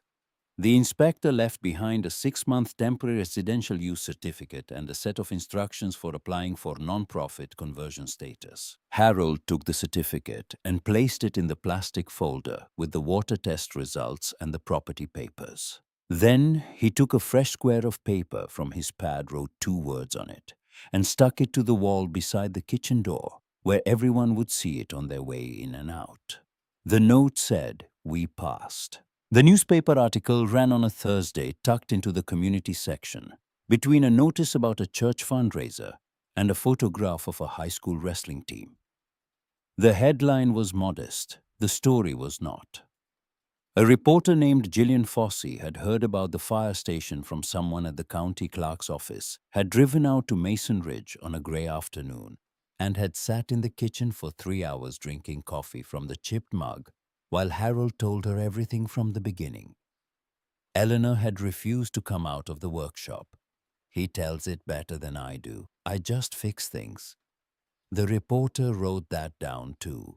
Within a week, the story had migrated from the printed page to the screens of phones and computers in ways that Harold did not fully understand, and Eleanor did not care to. People began arriving at the station, not as residents, but as contributors, carrying with them the physical evidence of a community deciding 1 carload at a time that this was worth preserving. Blankets in garbage bags, grocery store gift cards in envelopes with no return address, lumber stacked at the edge of the yard by someone who drove away before anyone could see their face. 2 mattresses wrapped in plastic leaning against the garage door one morning, like visitors who had arrived while everyone slept. A set of dining chairs from a restaurant that had closed on Main Street, mismatched but solid. A box of children's clothing from the women's group at the Baptist church, packed with the precise folds of people who understood that dignity resides in small things. And then Martin Cross arrived. He drove a dented Honda sedan with a briefcase on the passenger seat and a coffee stain on his tie, and the slightly harried expression of a man who took on more pro bono work than his partners approved of. He was 43 years old, a family law attorney from the next town over, and he had read Gillian Fossey's article during his lunch break and had immediately recognized in the detail about the property transfer, buried in the 7th paragraph, the specific shape of a crime. He sat at the kitchen table across from Eleanor, with the county transfer documents spread between them. He read each page slowly, turning them with the tips of his fingers as though the paper itself were evidence. Harold stood at the counter with his arms folded. June sat near the window, pretending to fold laundry, listening. "This signature is not yours." Martin's voice was flat with professional certainty. Eleanor looked at the signature on the page. She had seen it once before at the county office, but seeing it again in the kitchen of the building she had rebuilt with her own hands gave the forgery a different weight, the weight of a lie sitting inside a truth. "No." "Have you ever signed a power of attorney?" "Never." Martin gathered the pages and squared their edges against the table. "I'm going to file a fraud complaint with the county and a motion to suspend the property transfer. I want to be clear about the timeline. This will take months, possibly more than a year if Kevin contests. You'll need to be prepared for that." Eleanor looked at him. "I've been prepared for long things my entire life." Martin filed the complaint the following Monday. The county acknowledged receipt, assigned a case number, and the machinery of law began to turn at the speed that legal machinery always turns, which is the speed of geology compared to the speed of loss. But something unexpected happened 3 months later, in early summer. When the dogwood trees along Mason Ridge Road were thick with white blossoms and the fields on either side had turned from brown to a green, so vivid it looked artificial. Martin called Eleanor's phone while she was in the workshop cutting boards for a new shelving unit. She set down the saw and answered with sawdust still on her lips. The buyer had withdrawn. The transaction had been flagged by the court as potentially fraudulent, and the title company's insurer had refused to underwrite the transfer. The conveyance was void. The house on Alder Street had been restored to the name Eleanor Marsh on the county deed. Kevin had been served with a court summons and a restraining order, barring him from the property. Eleanor stood in the workshop, holding the phone against her ear. The saw still warm on the bench beside her, the smell of cut pine in the air. She did not speak for several seconds. Martin waited on the other end, accustomed to the silences that follow news that is simultaneously a victory and a wound. "Thank you, Martin." She hung up. Harold was standing at the workshop door. He had not heard Martin's words, but he had heard Eleanor's silence, which was louder than any sentence she had ever spoken in their 45 years together. The house is ours again." Harold leaned against the doorframe. The workshop was full of the evidence of 6 months of labor, tools hanging on pegboards, scrap wood sorted by size, glass jars of sorted fasteners lining the shelves, like a library organized by weight and purpose. On the wall behind Eleanor, his notes were stuck in a column. Chore rotations, medication schedules, dietary preferences of every person living under the roof. Clay likes coffee black. Frank takes blood pressure medication at 8. June is allergic to peanuts. Each note a small act of noticing. Each one a proof that someone in this building was paying attention to the people inside it. "Are we going back?" he asked, though he already knew the answer, had known it for weeks. Perhaps months had known it since the morning Eleanor welded the handrail on the front steps and stood back and looked at the fire station. The way she used to look at the house on Alder Street, with the particular expression of a woman surveying something that belongs to her. Not because of a deed, but because of the work her body has poured into its walls. "We keep Alder Street," Eleanor said, "but we stay here." She turned back to the shelving unit. Harold watched her pick up the saw, align the blade against the pencil mark on the board, and begin cutting. The sound filled the workshop, rhythmic and certain, the sound of a woman building something she had already decided would last. The call from Diane came on a Sunday evening in late June, the kind of warm, still evening when the light lingers on the fields beyond the station until nearly 9 o'clock, and the air smells of cut grass and the propane from the grill Clay had assembled from salvaged parts in the side yard. Harold answered the phone in the kitchen. He had been washing dishes, his hands still wet, and when he heard Diane's voice, he reached for the towel and dried his fingers slowly, giving himself time to adjust to the sound of a daughter who had been absent in every way that mattered for nearly a year. "Dad, I'm sorry." Harold held the phone and looked at the kitchen wall, at the column of notes, at the chore schedule, at the photograph of the family that had been taken 15 years ago on the porch of the house on Alder Street. The photograph he had carried in his bag through every displacement and hung on the wall of the duty room on their first morning in the station, and which now occupied a place above the kitchen doorway, where everyone passed beneath it several times a day. I knew what Kevin was doing. I knew from the beginning. I didn't stop him because I was afraid of what would happen if I confronted him. Harold closed his eyes. He understood avoidance. He had spent 32 years sitting with children who knew something was wrong at home and could not bring themselves to say it aloud. And he had learned that silence is not always cowardice. Sometimes it is the shape that fear takes when it cannot find the door. "What do you want to do now?" he asked. Diane arrived in early July driving a minivan with her two children in the back seat. She parked in the gravel yard and sat behind the wheel for a long time with the engine off and the windows down, looking at the station through the windshield. At the wooden sign that said "Open Door Station" at the rocking chairs, Eleanor had built for the front porch at Clay, carrying a stack of boards into the workshop at Frank, watering the garden he had planted along the eastern fence with seeds donated by a woman from the farmer's market in town. Harold opened the front door and stood in the doorway. Diane looked at him through the car window. He was thinner than the last time she had seen him. His hair was whiter. The flannel shirt he wore was not one she recognized. And on the wall visible behind him through the open door, she could see the notes, dozens of them, stuck to every available surface, each one a small piece of his handwriting, anchoring a small piece of someone's life to the wall of a building that had no right to be a home and had become one anyway. She got out of the car. Her children tumbled out after her and ran toward the building with the immediate undiscriminating excitement of children encountering a new space, disappearing through the front door and up the stairs before Diane had taken 3 steps. She walked to where Harold was standing. She did not hug him. She did not cry. She looked past him into the kitchen and saw the table, the chairs, the counter, the stove, the mugs, the shelf of glass jars filled with sorted screws, and she said with the quiet astonishment of someone finally understanding the dimensions of what she had failed to protect, "Mom built this for $7. Yes, sir." Eleanor's voice came from the workshop through the open connecting door without its owner appearing. $7 and 43 years. Diane did not move to the station permanently, but she began driving out every Saturday morning with her laptop and a box of files. And by the end of July, she had organized the station's finances into a system that made the donated funds stretch further than Eleanor or Harold had thought possible.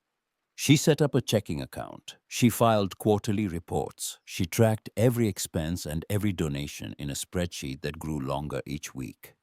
Each line a small record of generosity converted into lumber or propane or laundry detergent or the electricity bill that arrived on the 15th of every month, with the mechanical indifference of systems that do not care whether the people paying them have a story or not. This was how Diane chose to make amends, not with words, with columns and rows and balances that added up, because she was an accountant, and the language she spoke most fluently was the language of numbers that account for things. And accounting for things was, she had realized, a form of accountability. Scott started calling every Sunday evening from the West Coast, and each call lasted longer than the one before. 5 minutes, then 10, then 15, then half an hour. He asked about the building, about the residents, about what needed fixing. He sent money regularly deposited into the account Diane had set up. And the amounts were not large, but they were consistent, the financial equivalent of showing up. One evening in August, the call lasted 45 minutes. At the end of it, after Harold had given him a detailed report on the new bathroom plumbing and the status of Clay's GED preparation, Scott said something that made Eleanor, who was listening from across the kitchen, stop what she was doing and stand very still. "Mom, do you remember when you fixed the faucet in my dorm room at Ohio State freshman year? I told you thank you, and you looked at me like I'd spoken a foreign language." Eleanor stood at the counter with a dish towel in her hand, motionless. Nobody thanks the plumber, you said. They just expect the water to work. Harold held the phone out slightly so Eleanor could hear.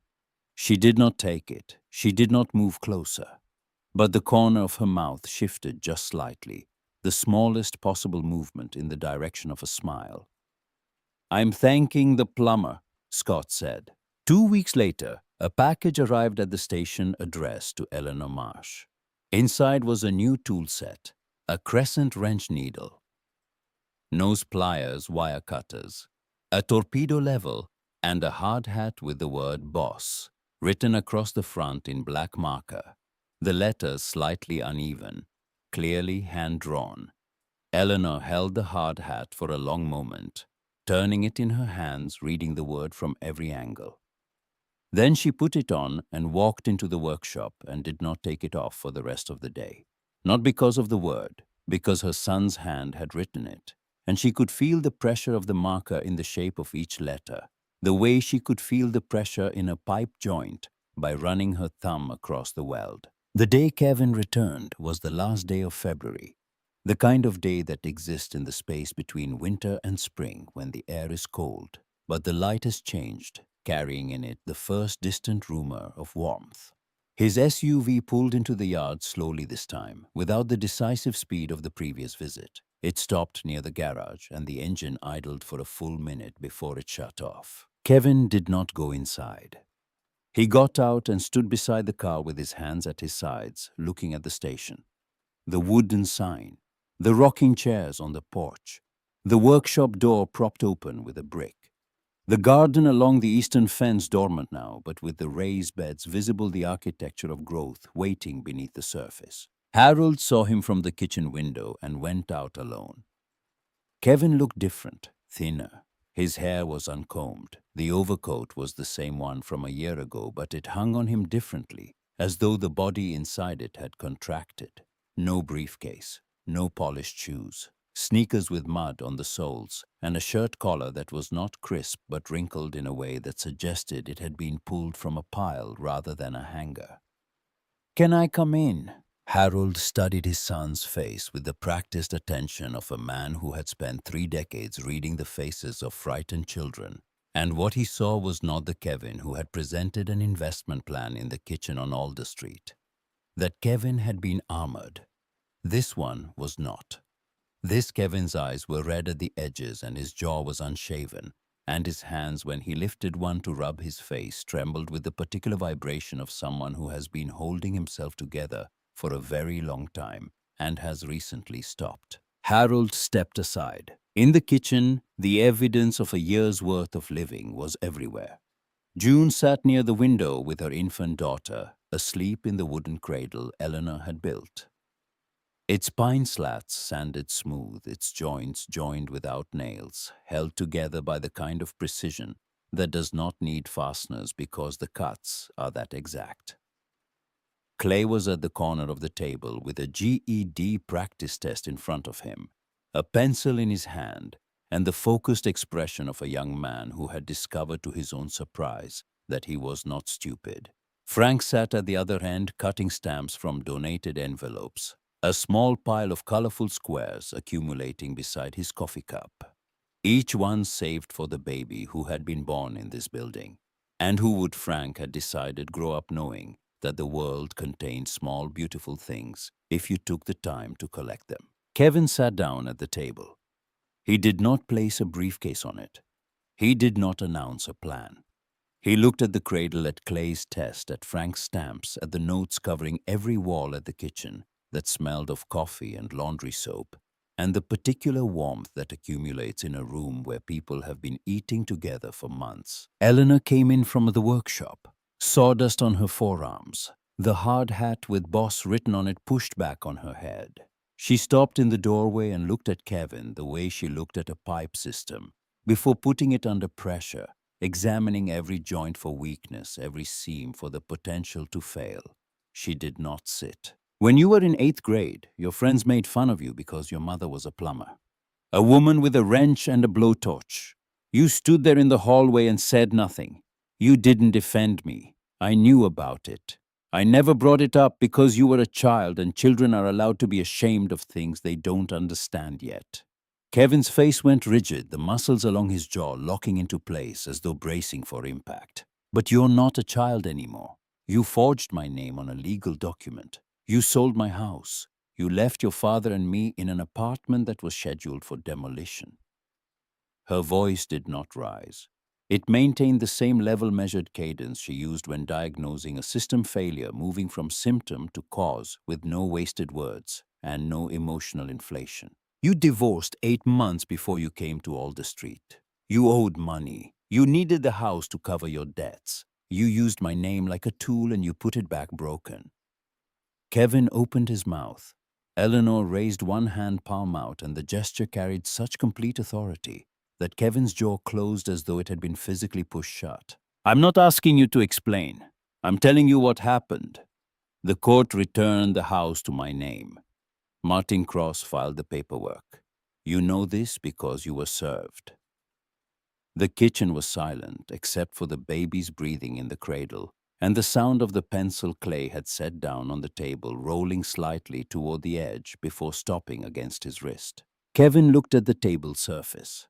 Then he looked up, and his eyes moved around the kitchen, one more time, slowly, as though he was seeing it for the first time instead of the second.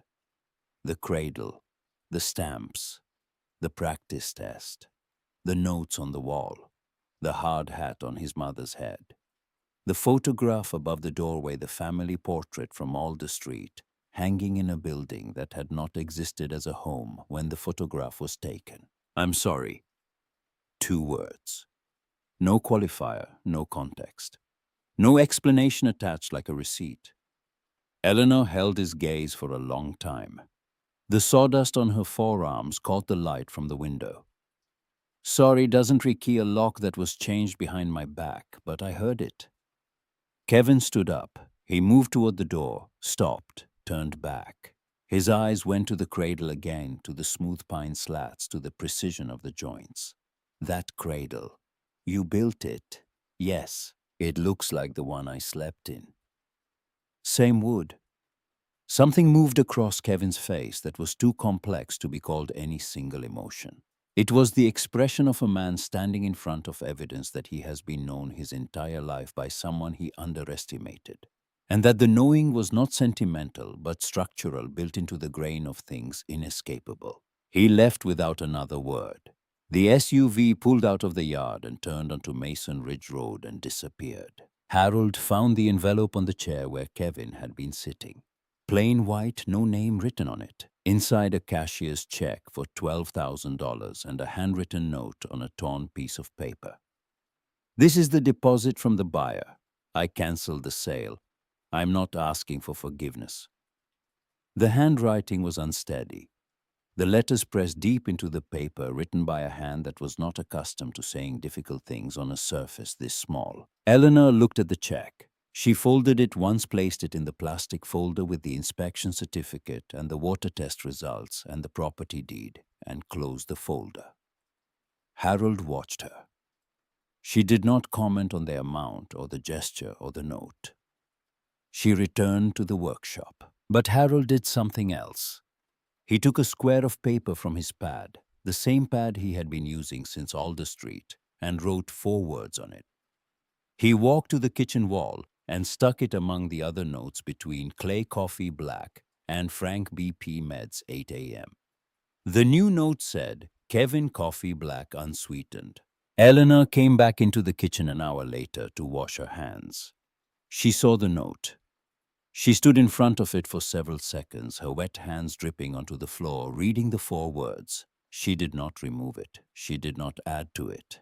She turned off the faucet and went back to work. Spring arrived the way it arrives in rural Ohio, not suddenly, but in accumulations each day slightly longer than the one before, each morning, slightly less hostile until one Tuesday in mid-April. The light through the east-facing windows upstairs had a quality that was no longer winter light, but something warmer and more forgiving. The kind of light that makes old things look possible again. The non-profit permit was approved.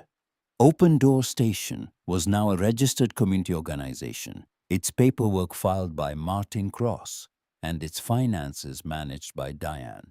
Its board of directors consisting of Eleanor Harold, Pastor Whitfield Red Perkins, and Owen Falk.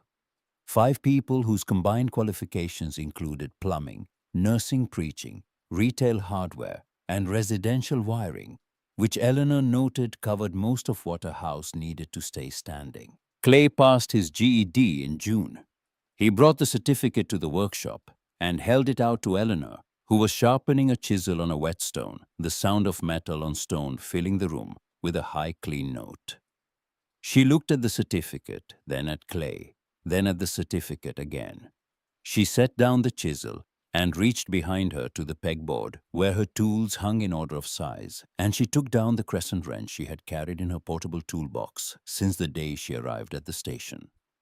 The wrench that had been with her through the apartment, through the bus rides, through the first night on the concrete floor. She held it out to him.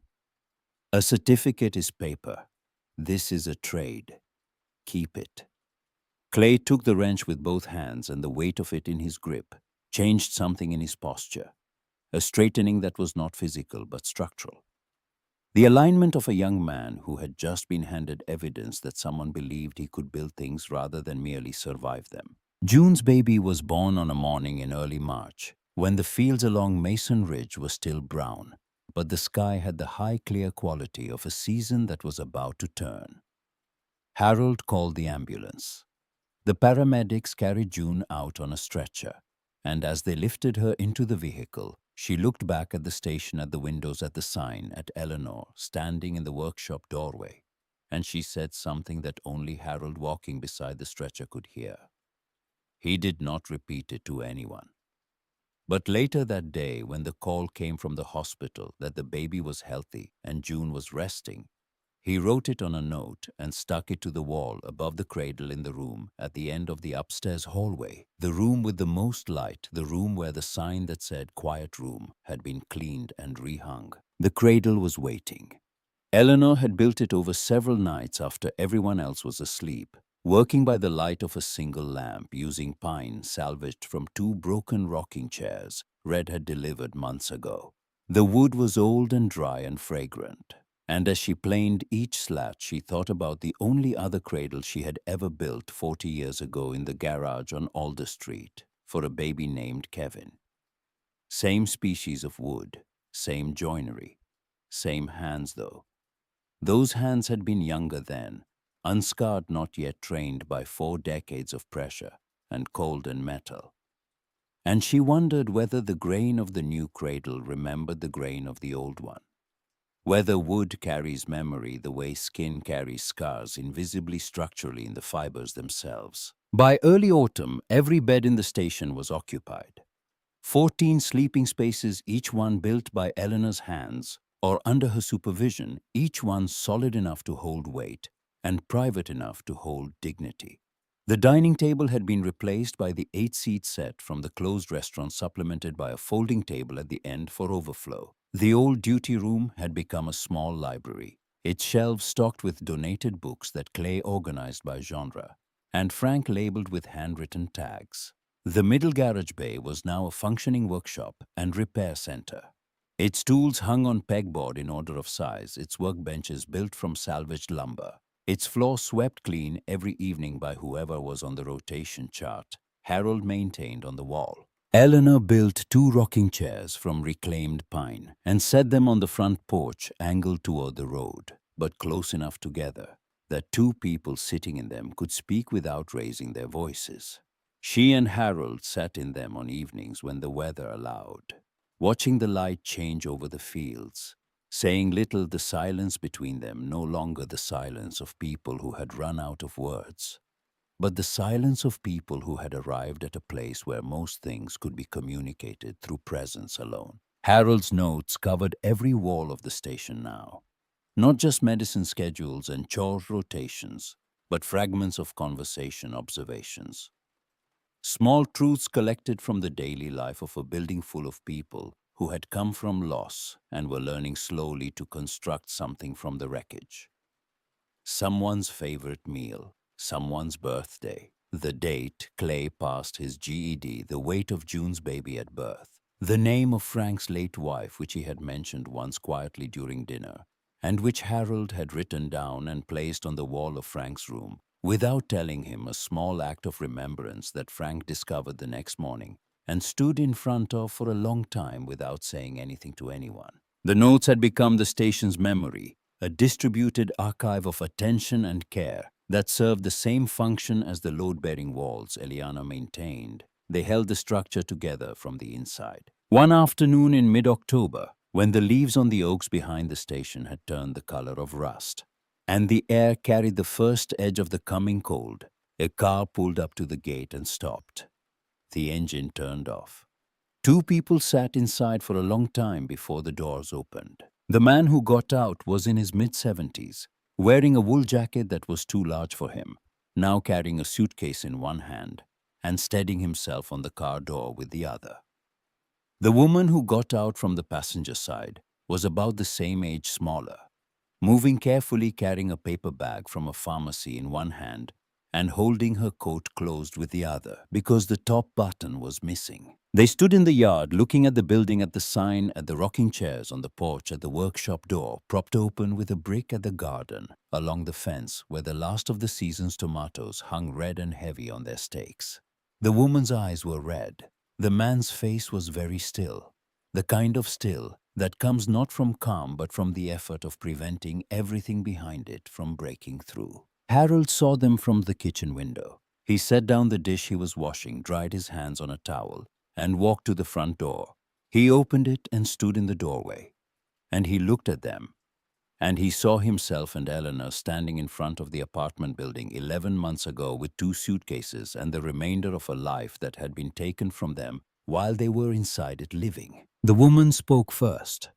Her voice was steady but thin, stretched to its limit. Their son had changed the lock on their apartment in the city. He would not answer the phone. They had nowhere to go. Someone at a gas station had told them about a place on Mason Ridge Road that took people in. Harold stepped aside. He held the door open with one hand and gestured inward with the other, a motion so simple and so practiced that it had become the defining gesture of this building, the movement that turned a structure into a shelter and a shelter into a home. "There's a room upstairs, come in." In the workshop, Eleanor was planning a board for a new bed frame. She heard Harold's voice at the front door, the same words he had spoken to June, the same cadence, the same warmth, the same absolute absence of conditions. She did not look up. She picked up the chalk from the workbench and marked the dimensions on the fresh pine, measuring by eye, calculating the width and length by instinct, the way she had calculated every bed she had built in this station. She marked enough for two. The front door remained open behind Harold, letting in the October air, the smell of dry leaves and cold earth, and the faint, lingering scent of sawdust drifting from the workshop, where Eleanor Marsh, 72 years old, scarred hands, and a shoulder that would never sit right again, was building another place for someone to rest. On the kitchen wall, among the dozens of notes Harold had written over the months, among the medication times and coffee preferences and birthdays and small recorded truths, there was a new one he had stuck up that morning before anyone else was awake. He had stood alone in the kitchen in the gray early light, holding the small square of paper, reading what he had written, and then pressing it to the wall with the palm of his hand, holding it there for a moment longer than necessary, as though the warmth of his skin could seal it permanently to the surface. It said, "This floor is ours." Outside, the wind moved through the yard, carrying the dry music of October leaves across the gravel, past the garden, past the rocking chairs, past the open door where two strangers were stepping across the threshold into a building that had been abandoned for 25 years, and condemned for most of them, a building that a woman had purchased for $7 and remade with her hands, a building where every wall was covered with small pieces of paper that said in 100 different ways the same thing. "You are here. Someone noticed. The door is open."